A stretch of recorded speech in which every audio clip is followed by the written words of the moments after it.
Oh my lord. This game is just...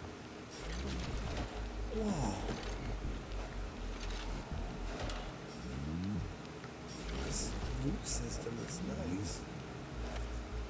Attention.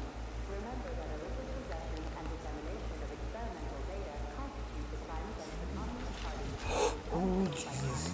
So you're telling me a handful of traitors somehow managed to hack into Collective, a network created by the best minds in the Soviet Union? Technically speaking, Collective has not been hacked.